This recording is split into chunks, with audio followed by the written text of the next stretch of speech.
welcome. If you are new here, please consider subscribing, and if you are already here, thanks for joining us back. Yes, for the purpose of this training, we are going to focus on the tools in Photoshop today, and we are going to pick only 5 of the tools and explain it in this video, and then we'll move to the next video with also 5 tools till we finish in that order. And like we learned in our previous video, before we use the tool, we just have to open an image. So in this case, let's open an image. Like we learned back in our previous video, we learned if you want to open an image, you go to file, and on the file you go to open, you click on it, and then it opens the dialog box where you can search for your picture. And in this case, my picture is on my desktop. It depends on where you keep your picture, that is where you also go and search for it. And so I double click on my image to open it like this. Yes, so after my picture has been opened, a layer will be introduced here. A layer is basically what will help us to arrange images, objects, in order to create a nice looking graphic. Yes, so as this image serves as the background of our layer, it will be locked automatically when opened. Since we did not create a background layer, we will learn how to create a background layer and then how to customize its size and all those things in our future videos. But for now, since we want to slowly learn the tools, let's see how we're going to use it. So if you want to take off this lock button, you double click on the layer and a dialog box like this appears, and then you click OK, and then you will see it has been unlocked, and then it is now named layer 0. Yes, and so like our previous video, we basically explained what the move tool is used for. The move tool is basically used to move layers or objects around our working interface like this. Yes, so that's basically what the move tool does. And we have next on our list the rectangular marker tool. The rectangular marker tool, what it does is it allows us to select some parts of our image elliptically.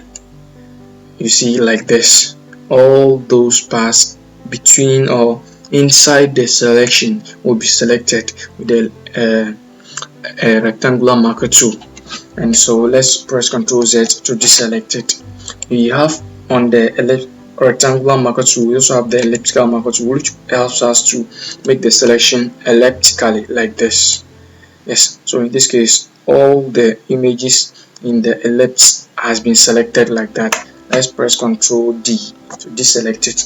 Ctrl Z is for undo, and then Ctrl D is for deselect. We will learn the shortcuts in Photoshop in our future tutorials as far as this training is concerned.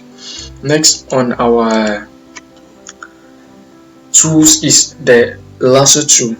What the lasso tool does is it's also used for selection, but it allows you to freehand select the parts you want like this. I can select this pineapple freehand just like this.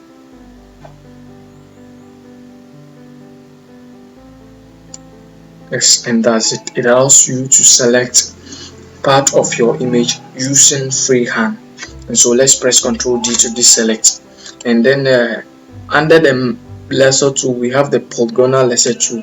The polygonal lasso tool also selects images with your own customized selection, but this one with straight edges like this. Yes, it allows you to also customize your selection but with straight edges just like this. Yes, so that is basically what the lasso tool does. Let's press Ctrl D to deselect it. You don't need for now to worry about the magnetic lasso tool, as we are not going to use it all that much. We have next on our list the quick selection tool. The quick selection tool basically helps us to select. It's also a selection tool which helps us to select parts of an image which are similar. just like this. Here we have this red portions. We can use the quick selection tool to select it quickly without using our lasso tool or magnetic lasso tool. You just click and then Photoshop will automatically select all those parts with the same color for you, just like this. Yes, so our red parts has been selected like that using our quick selection tool. The quick selection tool is the best selection tool I like. Is the selection tool I like best because of its efficiency to select similar looking colors. Let's press Ctrl D to deselect it like this. We also have under the quick selection tool the magic wand selection tool. The magic wand selection tool is just like the quick selection tool, but here you click once and then the magic wand tool will automatically select all the parts which are similar for you magically, just like this. So you can click around for magic wand tool to do that for you. Magic wand tool, just with one click, is able to select all those parts with similar size, or sorry, similar colors for you.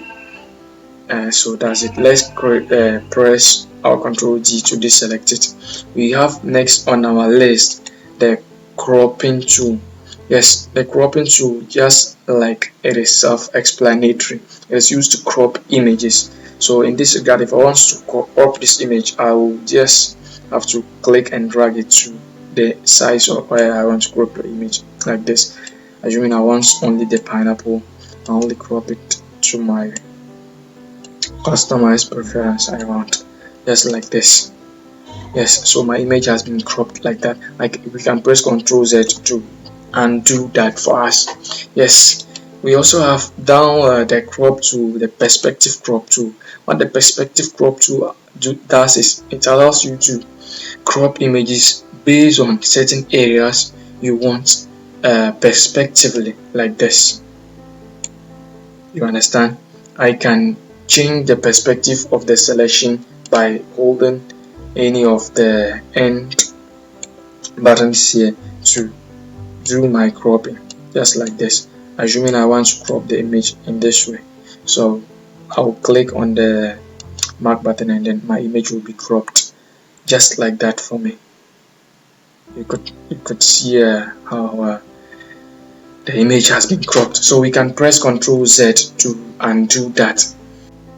Okay, and so that's it for today. If you are new here, like I said before, consider subscribing, and if you're already here, thanks for joining us. But for the purpose of this training, you guys don't need to worry, because very soon, gradually, we're going to understand each and everything in this Photoshop just with these simple tutorials.